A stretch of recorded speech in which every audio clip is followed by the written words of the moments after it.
నమస్తే. నమస్తే. ఏం పేరు అన్న? ఆవాల దుర్గాప్రసాద్. ఆవాల దుర్గాప్రసాద్ గారు. ఏం లేదు, ఒక చిన్న పని చెప్పబోతున్నాను మీకు. మీ ముందర ఇప్పుడు 2 ఫోటోలు పెట్టాను. ఈ 2 ఫోటోల్లో మీకు ఏది ఇష్టమో అది తీసుకోండి. కెమెరా చూపిండి. అది ఏంటిది? అది కూటమి అండి. కూటమి? బీజేపీ, జనసేన, టీడీపీ కూటమి. సో ఈ కూటమి ఎందుకు తీసుకున్నారు మీరు? కూటమి వల్ల ఏమైందంటే ఇప్పుడు అభివృద్ధి జరుగుతుందండి. అభివృద్ధి జరుగుతుంది కంపల్సరీ. చంద్రబాబు హయాంలో బాగా జరిగింది. జగన్ వల్ల జరగలేదు అంటారా? జగన్ వల్ల జరగలేదు, వాళ్ళ పార్టీ నాయకులకి వాళ్ళకి జరిగింది, మిగతా ప్రజలకైతే జరగలేదు. ఏమో, నేను అందరికి అన్ని విధాలుగా సంక్షేమం అందిస్తున్నాను, కులం చూడట్లేదు, ప్రాంతం చూడట్లేదు, మతం చూడట్లేదు అని చెప్పి అంటున్నారు కదా, అలా చేయలేదా? మరి అందించారు. 40,000 ఇచ్చి 1,20,000 తీసుకున్నారు. 1,20,000 తీసుకున్నారా? మీ దగ్గర ఎలా తీసుకున్నారండి? అంతే నేను 40,000 ఇచ్చినట్టు చూపించారు, 1,20,000 కట్టినట్టు వచ్చింది నాకు. అంటే మీకు ఇంత లబ్ధి జరిగితే అంత కాదు ఇంకా ఎక్కువ జరిగిందని చెప్పి చూపిస్తున్నారా? అంతే. ఓకే. సో ఇంకా ఏమేంటి అంటారు ఫెయిల్యూర్స్ జగన్? అదొకటేనా? డెవలపింగ్ అసలు లేదు కదా. వీళ్ళు డెవలప్మెంట్ చేస్తారా? డెవలప్ చేస్తాం. 2014 నుంచి 19 వరకు వీళ్ళని చూశారు కదా చంద్రబాబు నాయుడు గారిని. అప్పుడు వేరే అప్పుడు అభివృద్ధి అయింది కదా. అమరావతి కాదు, మీ ప్రాంతానికి, రాష్ట్రానికి రాజధాని లేని రాష్ట్రానికి వెళ్ళిపోయింది కదా. కట్టారా? కనీసం ఫౌండేషన్ కట్టలేదు కదా. ఆయన చేశారండి. ఆయన గొప్ప చేశారు కదా. ట్యాగ్ లైన్ తీసుకొచ్చారు కదా, తీసుకొచ్చిన ట్యాగ్. కనీసం అమరావతి అన్న ఇంటిమీడియట్ చేశారు కదా. ఒక క్యాపిటల్ తీసుకొచ్చారంటారు. డెవలప్ లేదు. Main develop. మీకు రాజధాని ఏది కావాలంటారు? రాజధాని అయితే అమరావతి కావాలి. 3 వద్దా? 3 ఎందుకండి? 3 ఒక తల్లికి ఒక తండ్రి కరెక్ట్, 3 తండ్రులు కరెక్ట్ కాదు కదా. ఇంకో మాట చెప్పమంటారు ఇక్కడ, ఒక తల్లికి 3 పిల్లలు ఉంటే 3 పిల్లలకి సమానం చేయాలి కదా. మరి చేయాలి. మరి ఎలా కూడా అనుకోవచ్చు కదా. అది కరెక్ట్ కాదు. అది కరెక్ట్ కదా. ఇది కరెక్ట్. ఇది కరెక్ట్ అంటే అది కరెక్ట్. అయితే మీరు దీంట్లో ఏ పార్టీకి సపోర్ట్ చేస్తున్నారు? ఈ 3 పార్టీల్లో బీజేపీకి చేస్తాను. బీజేపీకి సపోర్ట్ చేస్తున్నారు. బీజేపీ కంపల్సరీ సపోర్ట్ చేస్తాను. ఓకే, ఇప్పుడు బీజేపీ వాళ్ళకి సంబంధించి ఒక చిన్న క్వశ్చన్ అడుగుతాను. గతంలో మోదీ గారిని నానా తిట్టారు టీడీపీ వాళ్ళు, మరి ఇప్పుడు అలానే బీజేపీ వాళ్ళు కూడా తిట్టడం జరిగింది. మళ్ళీ ఎందుకు కలిసారంటారు ఇద్దరు? డెవలపింగ్ వల్ల. రాష్ట్రానికి మేలు జరిగింది కదా. విడిపోయింది కదా రాష్ట్రం తెలంగాణ నుంచి విడిపోయిన తర్వాత డెవలపింగ్ ఎక్కడ నుంచి చెప్పండి మీరు? ఇండస్ట్రియల్ డెవలప్మెంట్స్, ఇండస్ట్రియల్ సీపోస్ ఉందండి. ఈ రెండింటిలో ఎవరంటే ఇష్టమో మీకు చూసుకోండి. ఒకటి కూటమే చూపిండి ఒకసారి. కూటమి అంటే ఇష్టమా మీకు? కూటమిని గెలిపించుకుంటారు మరి ఈసారి? గెలిపించుకుంటారు, తప్పకుండా గెలిచారు. ఎందుకు గెలిపించాలని చెప్పి అనుకుంటారు దాన్ని? అయితే మాకు జగన్ గారు వచ్చాక ఏం మామూలుగా ఏం జరగలేదండి. మాకు ఏం జరగలేదండి. అదేంటి పథకాలు ఇస్తున్నాము, అంత డబ్బులు పథకాలండి, ఏదో సోమవారం చేయకండి. అలా మరి ఏదో పథకాలు ఇస్తున్నారు కదా. చంద్రబాబు నాయుడు కాలాలుగా ముందు గారి కూడా చేసేయడం మాకు ఇంకా అయిపోయినండి. మరి మనతో 70 కానీ ఇప్పుడు ఇస్తే మరి మళ్ళీ కాలాలన్నీ వస్తాయండి. మాకు కాలం అనేది లేదు, తోరలు తోలేసి వదిలేసారు. చంద్రబాబు నాయుడు అయితే కంపల్సరీ మాకు నీరు వస్తుంది. అంటే చంద్రబాబు నాయుడు టైంలో కాలువలు మొత్తం కూడా బాగా రిపేర్ చేయడం అలా చేసేది. రిపేర్ చేసాను, తోరలు కూడా దింపారండి, చుట్టుపక్కల అన్ని అయ్యానండి. ఈ జాగ్రత్త మాకు అయిన కాలం వస్తుందండి. 5 కాలంలో ఇలాంటి ఏం చేయలేదు. కాలువ లేదా అక్కడ ఉండిపోయింది. మాకు నీళ్ళు లేకపోతే నీరు సమస్య అండి. మాకు చెరువులు లేవండి, ఆడిగా కాలువ. పంటలు వేసుకుందాం అనుకున్నా అని మీకు మొత్తం ఎండిపోయింది. మాకు దానికి కూడా ఏం ఇవ్వలేదండి. ఇస్తాం కూడా. కరువు మండల జాబితాలో మీరు చేర్చలేదా? ఇవ్వలేదండి, పైన పెట్టాము మేము. పెట్టినా మాకు లేదు అంటున్నారండి. అయితే మరి వీళ్ళు వస్తే పరిస్థితులు మారుతాయని చెప్పి మారుతాయండి.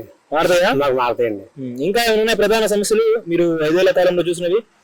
ఇంకా 5 ఏళ్ళు మాకు అయితే అనవసరం. మాకు జగన్ గారి పరిపాలన అయితే వద్దంటారు. మాకు వద్దండి. బటన్ నొక్కరంటారు. నొక్కనండి. బాబు గారిని గెలిపించుకుంటారు. బాబు గారిని మోదీ గారిని గెలిపించుకుంటాను. బాబు గారు, మోదీ గారు. పవన్ కళ్యాణ్ వద్దా? పవన్ కళ్యాణ్ కావాలండి. పవన్ కళ్యాణ్ అంటే మాకు వీళ్ళిద్దరే బాగా ఇష్టం.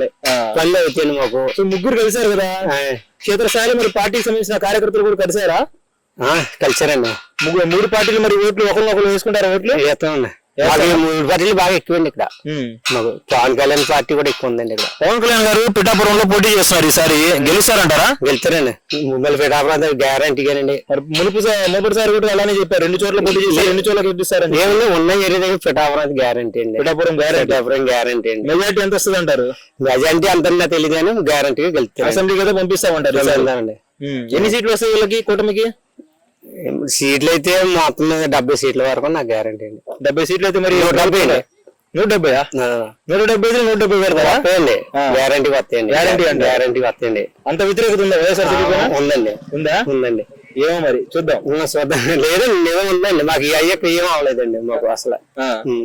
ఏ డబ్బులు ఇస్తానన్నా కానీ అయ్యి తప్ప ఏమీ లేదండి. ఇంట్లో ఏం పథకాలు రాదు కదా? పథకాలు ఏమి లేని మామూలుగా ఇవి వస్తున్నాయండి. రైతు భరోసా అంటే మోదీ గారి ద్వారా మోదీ జగన్ ఇద్దరు కల్పిస్తున్నారు, అవి వస్తుందండి. ఇంకేమి లేదండి మాకు. ఇంకేం లేవు. మాకు పింఛన్ గట్ట ఏమి అలాంటి ఏమి 60,000 రాలా ఇంకా? లేవండి, ఇంకా అలాంటి ఏమి లేదండి. ఓకే అండి.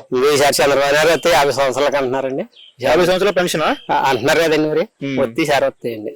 ఓకే, మాకు 55 ఇస్తుందండి ఇప్పటికి ఇస్తానంటున్నారు. ఏదైనా మాకు ఇంకెళ్ళేవి కావాలండి మాకైతే. అయితే ఇప్పుడు ఏమి అయిపోతుందా, ఒక చిన్న టాస్క్ ఇస్తాను. మీ ముందులో 2 ఫోటోలు పెట్టాను. ఇప్పుడు ఈ రెండిట్లో మీకు ఏది ఇష్టమో తీసుకోండి, కెమెరా చూపియండి. వైఎస్ఆర్సీపీ తీసుకున్నారు.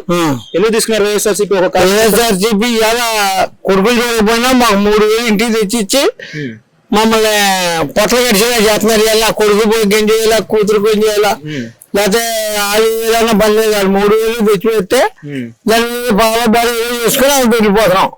బతకడానికి భయం లేదు. ఎంతకైతే నేనే పెద్ద మనిషి నుండి ఒక 100 మంది పోయి మా కొడుకు ఏం చేస్తారు అని ఇలా కొడుకు డబ్బులు ఎట్టుకెళ్ళి కొడుకు ఇచ్చేస్తున్నాడు కదా, ఆ పెద్ద కొడుకు ఇచ్చేస్తున్నాడు, చిన్న కొడుకు ఇచ్చేస్తున్నాడు అన్నవాడే కానీ నాకు గెంజి పోతలేదు, నాకు గొడవలేదు, మనిషి లేకుండా ఉంది. పెద్ద కొడుకుగా మారారంటారు మీ కుటుంబాలందరూ. పెద్ద కొడుకు ఒక గుండెకాయ నా మధ్య నేను గుండె చచ్చిపోయిన ఆదిపోకుండా జగన్ వాడిపోయాను. అంత బాగా ఉంది నాకు ఆయన చేసిన పని. అయితే ఒక చిన్న క్వశ్చన్ అడుగుతాను. ఇప్పుడు టీడీపీ వాళ్ళు కావచ్చు, కూటమి వాళ్ళు కావచ్చు, ఒక మాట అంటారు, సంక్షేమం ఒక్కటే చేశాడు ఇంకేమి చేయలేదు అని చెప్పి అంటున్నారు. దాని గురించి ఏం మాట్లాడతారు? రంపచోడవరం నుంచి అక్కడ దాకా బాధ్యత కలమని ఎటువంటి రోడ్డు వేసారో ఈ రాత్రి మా వాళ్ళ దగ్గర పోయి ట్యాంక్ మీద వెళ్ళాక మాకు ఆల్రెడీ నాన్న ఇబ్బంది పేరు వెళ్ళాలని తార్ రోడ్డు ఉంది. అలాగే ఈ తార్ రోడ్డు కూడా వాళ్ళు వేసారు. నెల్లిపూడి నుంచి మంగళవారం ఇంకా ఈ సిమెంట్ రోడ్లు ఈ రోడ్లు ఎన్ని రోడ్లు ఊరొస్తే చెబుతాను నేను. అభివృద్ధి ఎందుకు అయిపోయిందండి? పైగా ఇప్పుడు అభివృద్ధి అయిపోయింది కదండి. ఇవాళ మీరు ఏం చేసేస్తానంటున్నారు చంద్రబాబు నాయుడు గారు. మరి అప్పుడే చేయడం 14 సంవత్సరాలు సీఎం చేశాను అన్నాడు, ఏం చేశాడు? మరి అప్పు చేసాడు జగన్ గారు అన్నాడు.